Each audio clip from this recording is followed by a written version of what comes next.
I never realized what a huge impact Cars songwriting had on Skid Row. When you listen to the arrangements of Cars songs, for the most part, our songs with Skid Row are arranged exactly the same. Hey, this is Rachel Bolan from Skid Row, and you're listening to my weekly mixtape with Brian Colburn. Turn that shit up. What is going on, friends? Welcome to my weekly mixtape. I'm your host, Brian Colburn. Now, most people remember their first concert. I've talked about it plenty of times on this show.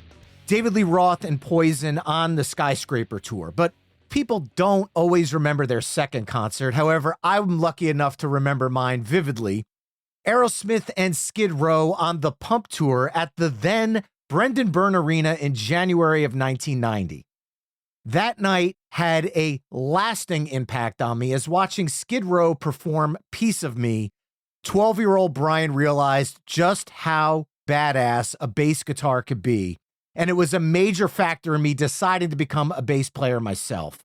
So it's an absolute honor to welcome the person behind that bass line, as well as so many other iconic ones over the years, Rachel Bolan. Rachel, thank you so much for joining me today.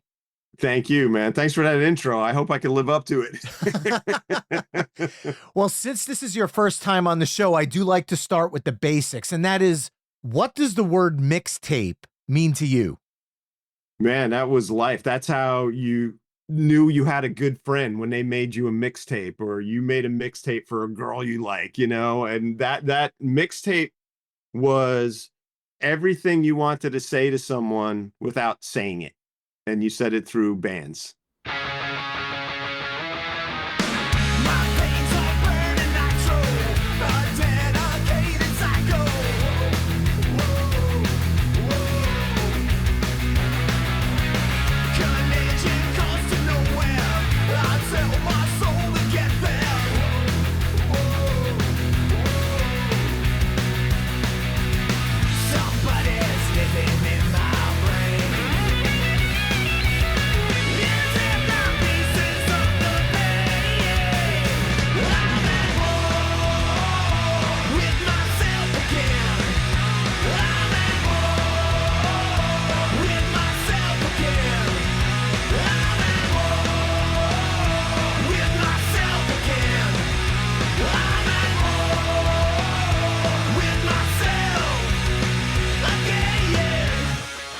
Well, today we're here to talk about your debut studio album, Gargoyle of the Garden State. And I have to say, as a fellow New Jerseyan myself, the title already tells a story before the first note even hits. So I'm curious how that sense of identity helps shape the record overall. Well, you know, I recently moved back to Jersey, and as you know, it's Garden State. So I wanted to call the album Gargoyle, just because gargoyles are kind of overlooked, as are bass players. so you know, I wanted to call it that. And then when I moved back, I was like, you know what? I want to, and because there's a lot of regional references in my lyrics on this record. So I wanted to incorporate New Jersey into the title. So Gargoyle of the Garden State is the result of that. So one of the things I noticed from the opening of Anything But You is that this record puts your punk influences on display in a way that we haven't really seen as front and center from you, maybe since you sang lead on Skid Row's cover of Ramones' Psychotherapy. Whoa.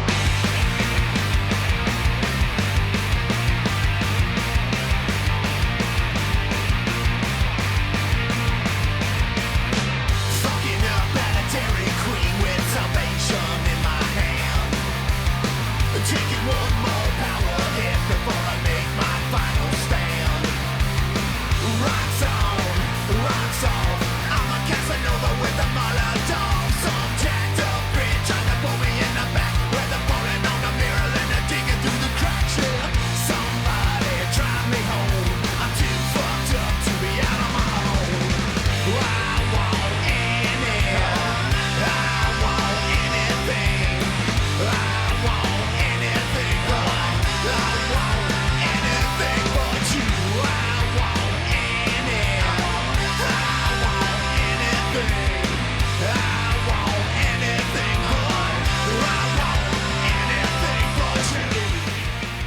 Was that the game plan from the beginning, or did these songs just naturally pull you in that direction? It was a natural pull for sure because that's I grew up a punk rocker, you know what I mean? I loved listening to all the stuff that came out of my brother and sister's rooms. But then once I started my own musical journey, carving that out, it started with Kiss and New York Dolls, and then somebody turned me on to the Ramones, and I was just like, whoa, what is going on here? And from the Ramones, it went to Sex Pistols and Dead Boys, and it just Iggy, and it just goes on and on and on. So that's always been in me. That's it's my jam. That's my style of music. So anything that came out that has a punk feel to it, it wasn't deliberate. It was all very natural, as well as the pop influences and things like that. So it's funny you mentioned Anything But You to open the album. I wrote that 2 weeks before I left for Nashville to record the record. That was one of those late entries that just kind of came together really quickly. And I love when stuff like that happens, when you write a song and you're like, is this as good as I think it is? Do you? So I sent it to Nick. He's like, oh, that's going on the record, man. I was like, okay, cool. I just want to make sure. Not only going on the record, leading off the record. It opens the record. That's right. And I just want to take a moment to remind everybody listening that if you haven't heard the album yet, I've got it embedded over on the episode page at myweeklymixtape.com. So to me, punk has always been less about a specific sound and more about an attitude. So I'd love to know how spending decades in the music industry has shaped that attitude for you, if at all. Well, I kind of had the attitude before I was in the music industry. I mean, I've been playing out since I was, I don't know, 15 or 16, maybe even earlier. My first show ever was in 1978, I want to say, at Manasquan High School gymnasium. Nice. Yeah. So once I got into the business, I just learned to ask a lot of questions, and just noticed that, oh, you're a thing, this band is a thing. And that's how a lot of people look at it. And, the punk rock instinct kicks in every now and then to say, screw corporate, screw everything, but you have to kind of dial that back. But it's always been in there for sure. I've disagreed with people over my life, and held a lot back that I really wanted to say. And being from New Jersey is really hard to do. Amen. Yeah. So, but punk rock isn't always just about rebellion. It's a community, just like heavy metal is a community. Mm-hmm. You look out for each other, and you welcome everyone. You have your differences at times, but a lot of people in the kind of punk rock I listen to, are the same people that if you're in a pit, they're not going to stomp you. They're going to help you up so you don't get stomped. When I think about punk rock attitude, punk has an attitude, but it can also be reflective, because I don't know if you've heard the new Social Distortion album, Born to Kill. I mean, that album goes deep and hits with some really, dare I say, reflective moments that you're like, wow, and this is in a punk rock record. So it doesn't necessarily have to lyrically hone on one specific area. No, absolutely not. It's like anything. It's a form of expression that, any band, punk rock band that I know, like you listen to the Ramones, okay? And like some of their lyrics are almost comical, and which is cool. They're lighthearted, you think. And I, like, as a kid, I didn't even know how many, I didn't realize how many drug references were in Ramones songs at times. The song My Brain Is Hanging Upside Down used to be called Bonzo Goes the Bitbird. Yep. And that's a heavy song. That was, those guys saying, we don't agree with what the president is doing. We're not cool with this. But they said it in a way where it's like, it's a fun song and it's a great song to sing. And you're just like, wow, this is actually deep. These guys, this is deep emotion. And then you get into a song like Danny Says, which is about them hanging out in their hotel room and being late for everything, So all the punk rock bands I listened to, just all their lyrics were they were everywhere. They talked about everything, And did that color the way you wrote lyrically for this record?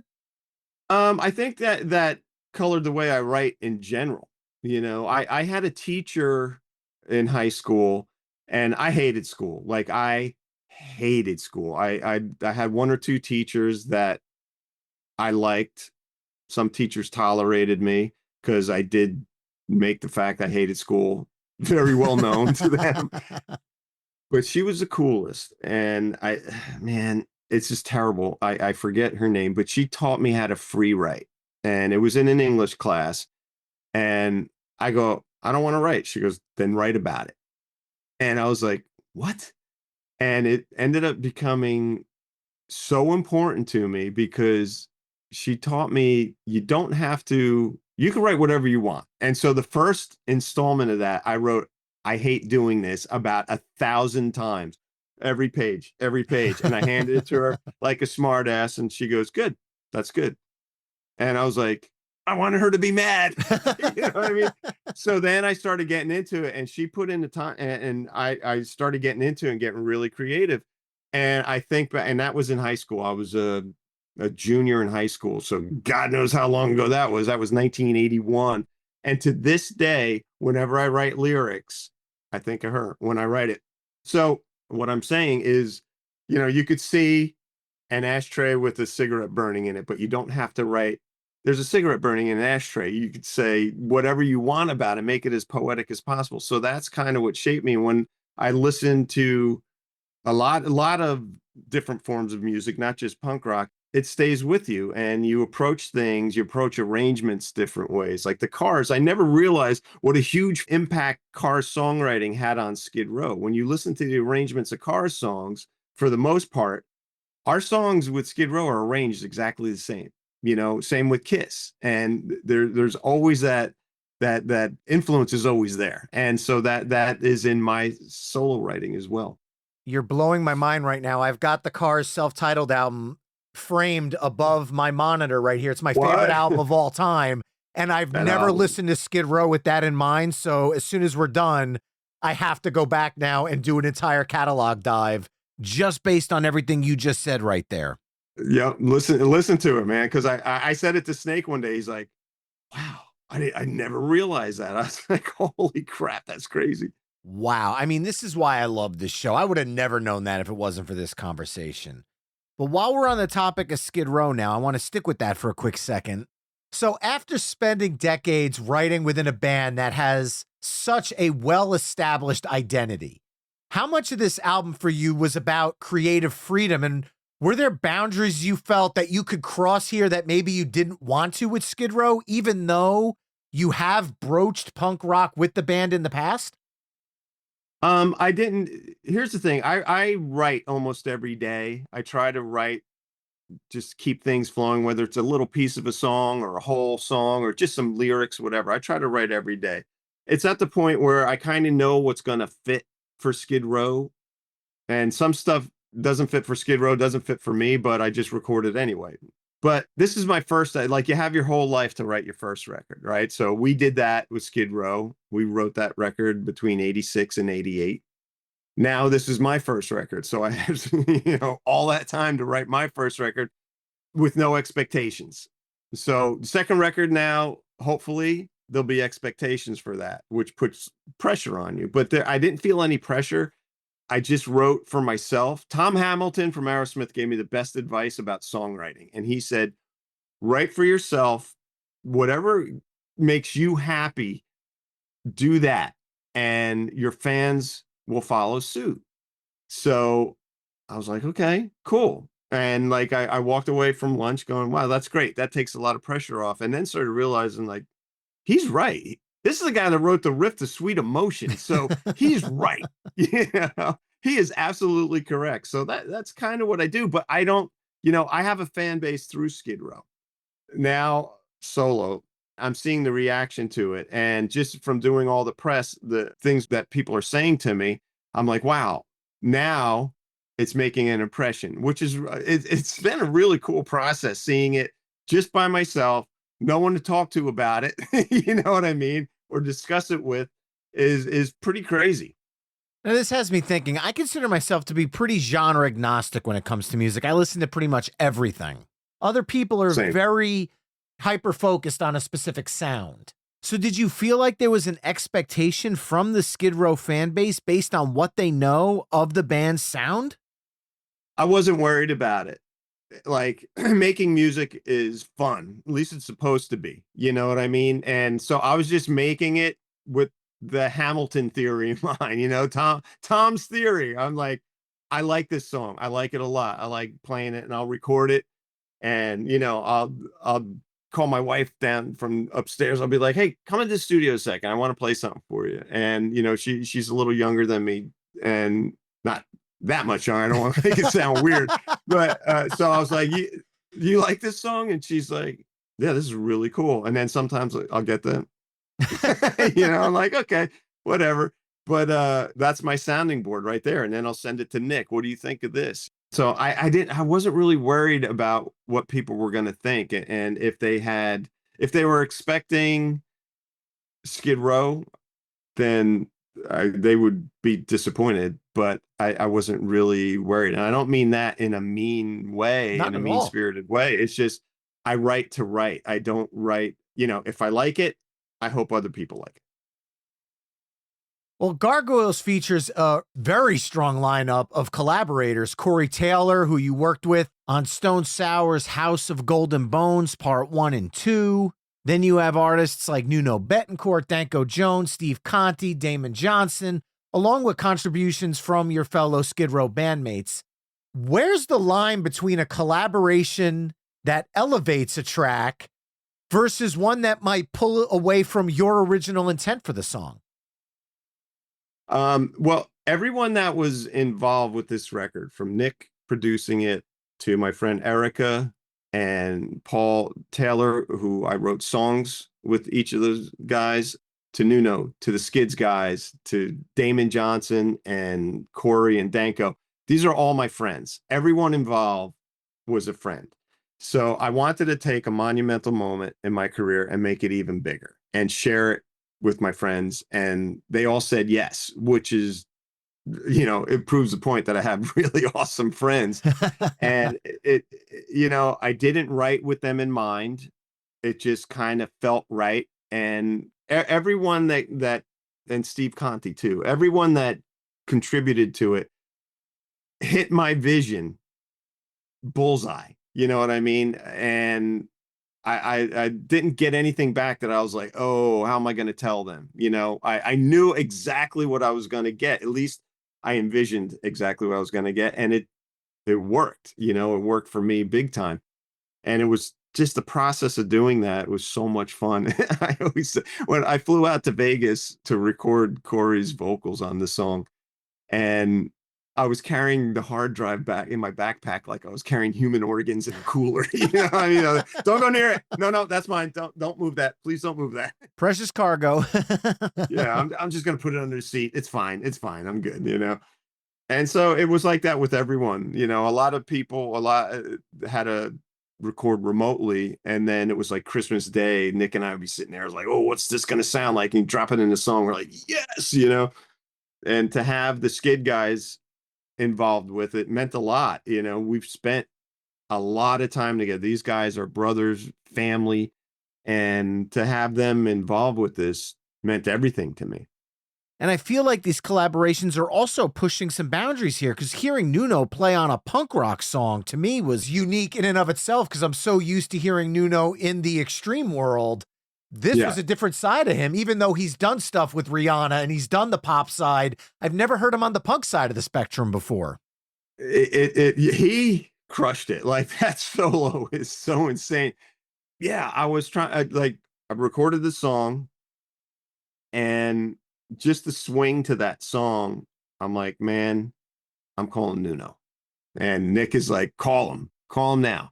Will he come here? Because he's a fan too. And so I go, I doubt it. That guy is always busy, which he was.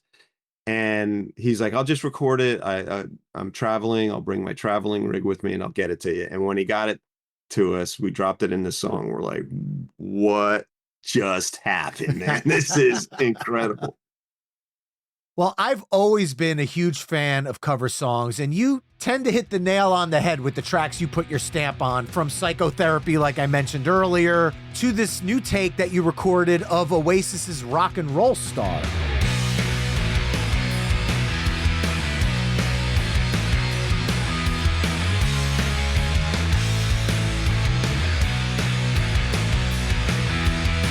I live my life in the city, and there's no easy way out. The day is moving just too fast for me. I need some time in the sunshine.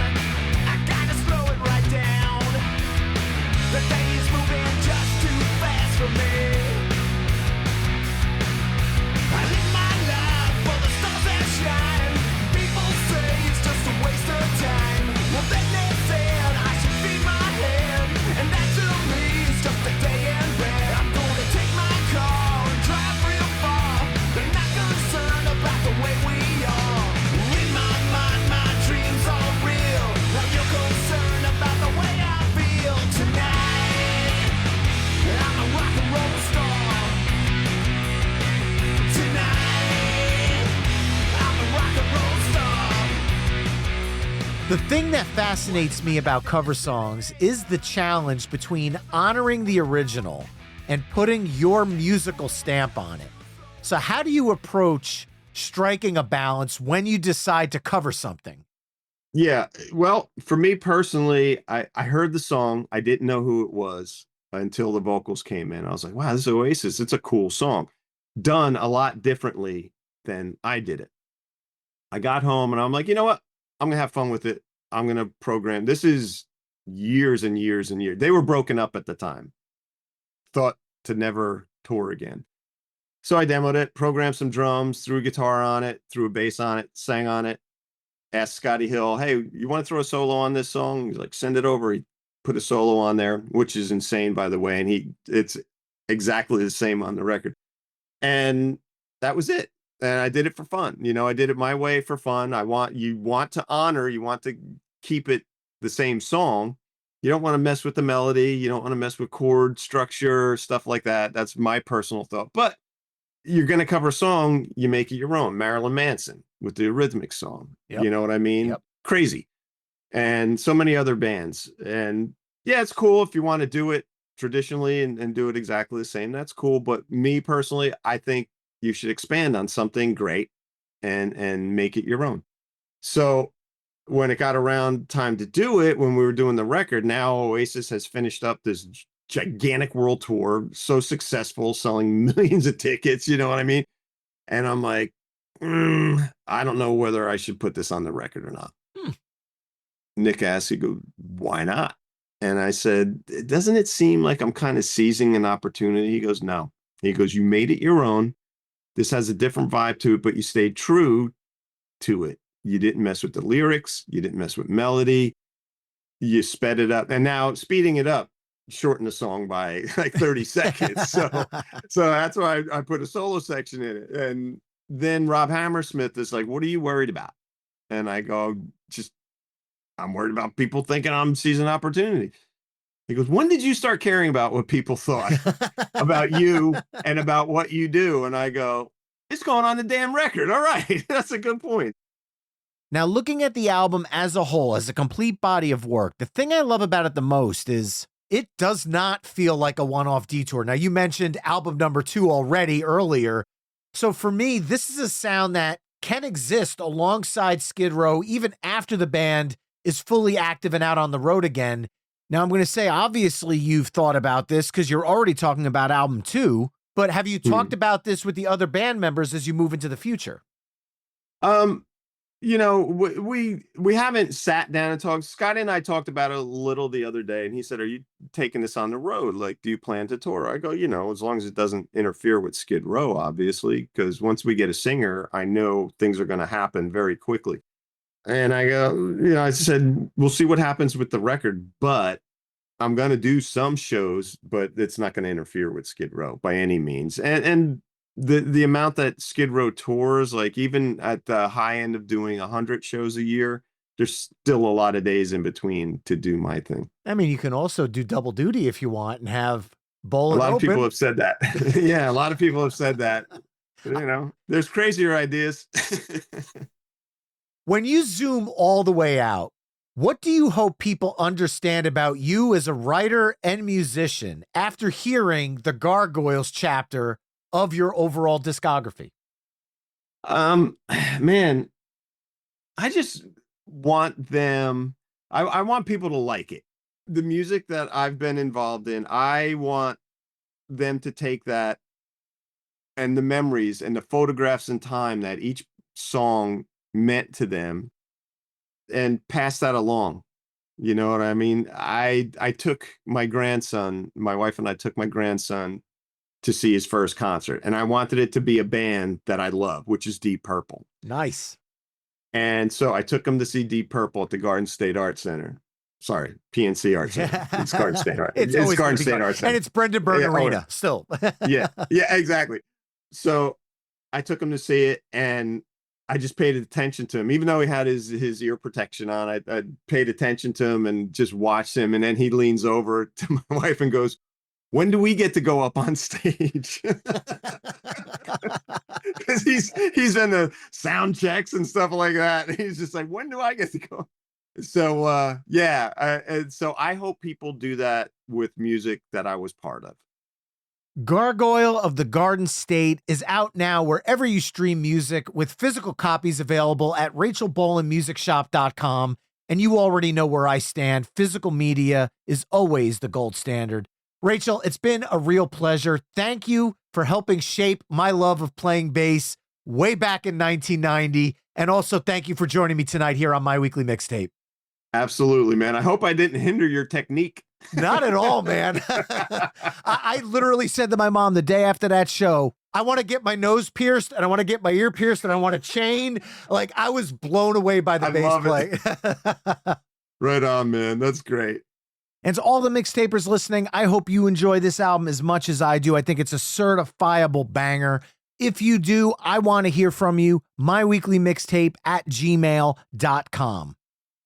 If you want to get in touch with me about this episode or any of the episodes in the back catalog, it's real easy to do. You can use the contact page at myweeklymixtape.com. You can hit me up on social media. I'm at all the haunts at myweeklymixtape, or you can join the Mixtaper community at patreon.com/myweeklymixtape. It's free to join, and there's several tiers there available if you'd like to support the show a little extra. If you're listening to this episode on Apple Podcasts, Spotify, YouTube, wherever it is, please be sure to hit that subscribe button if it's your first time listening. If it's not and you've been listening for a while, please leave a 5-star review, leave a thumbs up, leave a gold star, do all the things. Help spread the word about My Weekly Mixtape to other music fans in your life. Once again, my name is Brian Colburn. This has been My Weekly Mixtape, and until next time, enjoy the tunes.